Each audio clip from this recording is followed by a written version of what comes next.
And so we first want to look at the questionnaires and or conversations. And so when you think about questionnaires, it's generally a mix of qualitative versus or and quantitative. And so one of the real strengths and powers of qualitative is that natural storytelling. It's something that bonds and guides us as human beings. It connects us to hear each other's stories. And quite often we'll forget sort of the facts and figures, but it's people's stories that we'll remember. And so when you think about qualitative, it's really the why and how of human behaviours. And then the quantitative gives you the numbers. So how often it's happening and to how many people.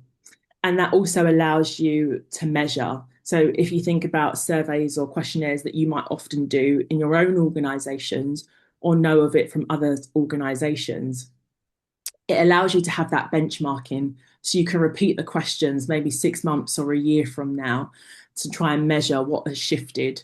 If I think about a particular organisation around that level of transparency, so it's really important that you tell people what you're going to do with the data as well and how you're going to influence the organisation from it. They went from sort of a 9% data that they filled out to over, I think it's just under 90%. So I'd say sort of just 89% rate once you are then more transparent about what you're going to do with it. And then they started to identify some culturally stressed communities as well. What also you can look at is, and some people think it's a choice between one-to-ones and or group.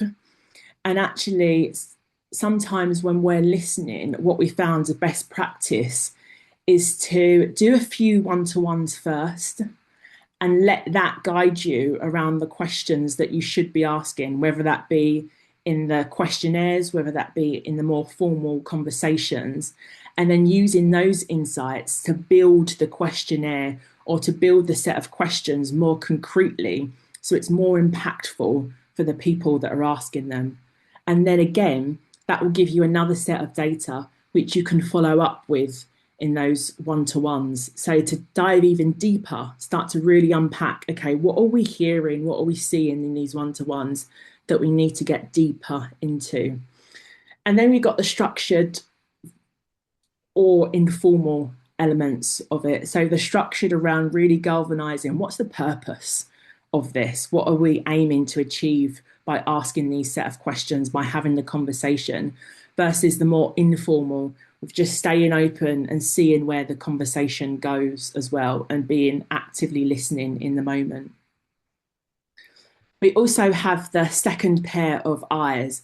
And if you're working in sports, sometimes that is known for sort of a walk the floor as well, to really getting some insights into what is actually happening on the ground. It's that culture experienced versus culture articulated. So what is happening? And an example just to share with you and to get your insights. And so we were really lucky to be at St George's Park watching a particular sport. It was their under 21s play football.